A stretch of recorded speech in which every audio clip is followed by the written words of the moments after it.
प्रहलाद जी कहते हैं, मैं कहता हूँ सत्य है पिताजी, सत्य है बात। बता फिर तेरे भगवान जी कहां पर हैं? क्या इस स्तंभ में तेरे भगवान हैं? प्रहलाद जी ने कहा कि कोई संशय की बात ही नहीं पिताजी, यही मेरे भगवान मुझे नजर आ रहे हैं। उसी समय गदा उठाई हिरण्यकश्यप ने और उसी स्तंभ में जैसे ही मारा और स्तंभ टूट गया। टूटने के बाद वहां क्या हुआ? भगवान नरसिंह अवतार में भगवान वहां प्रकट भये। बोले नरसिंह भगवान की जय। तो नरसिंह रूप में भगवान वहां प्रकट हुए। जैसे नरसिंह रूप में प्रकट हुए उसी समय हिरण्यकश्यप को पकड़ा लिया, आए दहलीज में बैठ गए। दहलीज में बैठ करके अपने घुटनों के ऊपर हिरण्यकश्यप को पढ़ा लिया। हिरण्यकश्यप से कहा जो जो तुमने मांगा था आज वही पूरा करने के लिए मैं आया हूं। कैसे मांगा था मरने के लिए? बताओ, ऊपर हो या नीचे हो?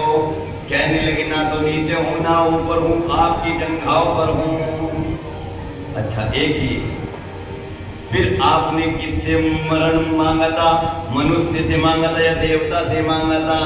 कहने लगे दोनों से नहीं मांगा था। तो अब बताओ आपके सामने कौन है?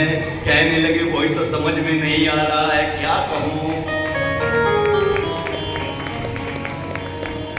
वही समझ में नहीं आ रहा है कि मैं क्या कहूं, नर कहूं या भगवान कहूं। कहने लगे वही ना बात। फिर कहने लगे कौन सा महीना था? कहने लगे 12 महीने में से कोई सा भी महीना ना हो। अब बताओ कौन सा महीना है? कहने लगे श्रावण का अधिक मास है। ये श्रावण का अधिक मास आ गया। कहने लगे बताओ ये गिनती में आता है क्या? नहीं आता है। तो तेरे लिए 13वां महीना भी मैंने बना दिया। फिर कहने लगे बताओ घर के अंदर मरने के लिए कहा था या बाहर मरने के लिए कहा था? कहने लगे दोनों में से कहीं भी नहीं हूं। अगर दीवा जहां पर मैं हूं दीपक जला दिया जाए तो अंदर भी रोशनी हो जाएगी और बाहर भी रोशनी हो जाएगी। ऐसे स्थान पर आप लेकर के बैठे हो, ना तो अंदर ही हूं ना मैं बाहर हूं। तो भगवान ने एक बात कहा, कौन सा शस्त्र चाहिए था मारने के लिए? बताओ, अस्त्र चाहिए या शस्त्र चाहिए? कहने लगे मैंने ब्रह्मा जी से कहा ना तो अस्त्र हो और ना कोई शस्त्र हो।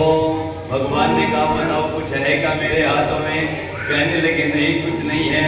तो भगवान ने उसी समय उसके शरीर को अपने उन्हीं नाखूनों से, जो नख भगवान के हाथों में थे, उन्हीं नाखूनों से भगवान ने उसके शरीर को चीर दिया और चीरने के बाद उसका जय श्री राम कर दिया। बोले नारायण भगवान।